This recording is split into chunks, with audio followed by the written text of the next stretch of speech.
Pregnant सास। जमाना कितना भी बदल जाए, इतना भी नहीं कि बहू घर आए और सास गर्भवती दिख जाए। देखो मीरा, माँ का पूरा ख्याल रखना है, उनसे अब काम नहीं होता है। क्यों, क्या हो गया है? तुम्हारी माँ तो हट्टी कट्टी दिख रही है, पूरी शादी में घोड़ी की तरह नाची है, अब क्यों काम नहीं होता उनसे? वो माँ प्रेग्नेंट है ना, बच्चा होने वाला है। मैं कभी भी भाई बन जाऊंगा इस साल के अंत तक। क्या बोल रहे हो? वो सर पर हाथ रखकर बैठ जाती है। यार पहले क्यों नहीं बताया? कैसा मजाक है ये? झूठ बोल रहे हो ना? हाँ, झूठ बोल रहे हो ना? तभी ससुर की आवाज आती है। बहू, पानी गरम कर दे, तेरी सास को दवाई देनी है। समय पर दवाई ना दी तो परेशानी हो जाएगी। और हाँ, जरा काजू पीस कर दूध में मिलाकर ले आना। तेरी सास खुद से तो अपनी संभाल करेगी नहीं। हे भगवान, ये मैं क्या सुन रही हूँ? ये ससुर जी को क्या हो गया है? मैं क्या सोच कर आई थी? हाय रे, मैं तो किसी को मुंह भी नहीं दिखा पाऊंगी। अब ये रोना धोना बाद में करना, पहले गर्म पानी कर दो, माँ को दवाई देनी होगी।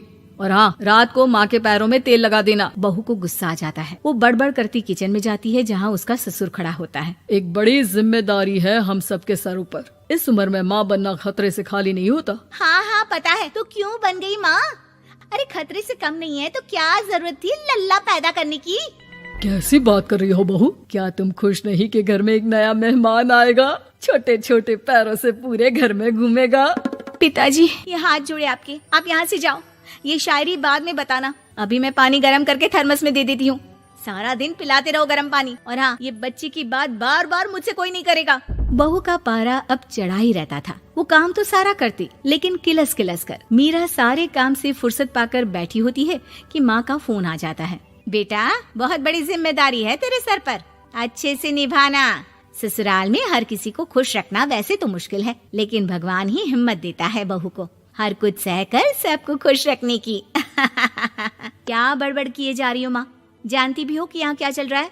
मेरी सास, अरे तेरी सास तो देवी है देवी। कितने खुश हो रहे थे सारे तेरी सूरत देख देख कर।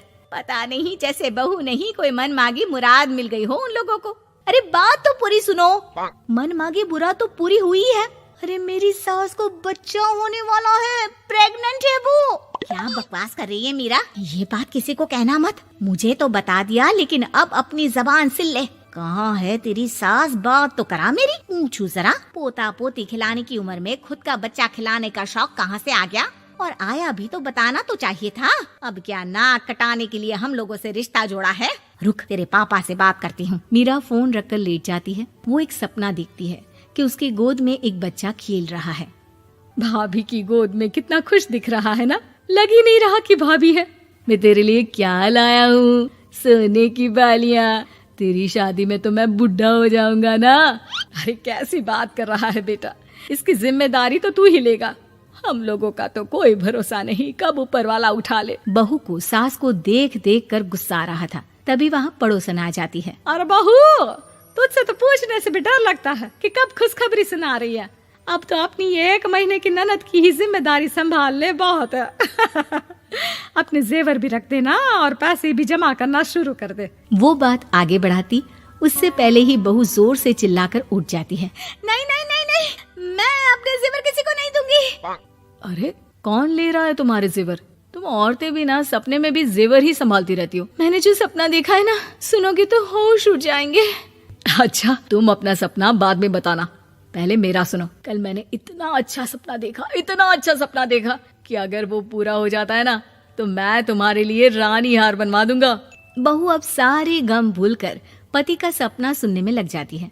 अरे क्या सपना था बताइए ना, बोलिए भी तो, क्या सपना है? मैं पूरा कर दूंगी अगर बात रानी हार की है तो। बोलिए बोलिए। मैंने रात को सपना देखा कि माँ को बेटी हुई है और मुझे बहन। सच्ची, इस घर में बेटी हो जाए तो मैं तो झूम ही उठूं। मीरा का मुंह बन जाता है। वो चुप हो जाती है और सपने की बात याद करती है कि बेटी हुई तो उसे ही अपने गहने उसे देने होंगे। फिर तो रानी हार की जरूरत पड़ेगी ही। भाई लड़की बड़ी होगी, उसकी शादी होगी तो जेवर तो चढ़ाने ही होंगे ना, कहाँ से आएंगे वो? कितने समझदार हो तुम मीरा। मैंने भी यही सोचकर तुम्हारे लिए रानी हार लेने का सोचा था। अरे फूटी किस्मत मेरी जो ऐसा परिवार मिला।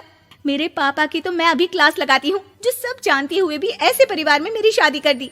बहू पिता को फोन लगाने ही वाली होती है कि ससुर की फिर से आवाज आती है। बहू गरम पानी ले आ जल्दी, थर्मस में खत्म हो गया है। बाद में खबर लेती हूँ मैं पापा की, पहले सास को गर्म पानी दिया हूँ। बहू अभी किचन में काम कर ही रही थी कि मीरा के मम्मी पापा आ जाते हैं। वो हाथ में ढेर सारे फल लेकर आते हैं। मीरा के पिता मीरा के ससुर से कहते हैं, लीजिए भाई साहब, ये फल रखिए, बहन जी को खिला दीजिएगा। वैसे कैसी है उनकी तबीयत? बस पता तो है आपको, ऐसे वक्त में जो होता है बस वही सब। मुझे तो सुनकर बहुत गुस्सा आया था, लेकिन चलिए, भाग्य में जो है लिखा उसे कौन टाल सकता है। डॉक्टर को दिखाए? हाँ, बस डॉक्टर आने ही वाला है। अच्छा हुआ आप लोग भी आ गए। उतने में एक सुंदर सी लेडी डॉक्टर आती है। पेशेंट कौन है आप? अरे नहीं जी, मैं तो बहू हूँ इस घर की। मैं तो अभी सोच भी नहीं सकती पोता या पोती के बारे में।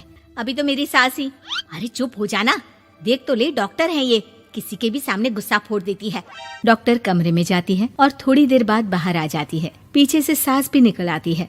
हे भगवान, इतना दुख तो किसी को भी ना दे जितना मुझे दिया है। देखिए बहन जी, आप लोगों को तो ये सोचना भी नहीं चाहिए था। वही तो मैं भी कह रही थी कि आप लोगों के लिए तो सोचना भी गुनाह है, लेकिन अब पछताए होत क्या जब चिड़िया चुग गई खेत। डॉक्टर वहाँ से चली जाती है। मैं माँ नहीं बन सकती, मैं प्रेग्नेंट भी नहीं हूँ। ये कैसे? तुम तो बोल रही थी कि अरे वो गैस का दर्द था और पेट भी गैस से फूल रहा था। डॉक्टर ने चूर्ण दे दिया है, गर्म पानी से फाँकना है। हाँ? मैं अभी लाती हूँ गर्म पानी। अरे मैं तो गीजर ही लगा देती हूँ। हाय रे, खुशी के मारे पागल ना हो जाओ।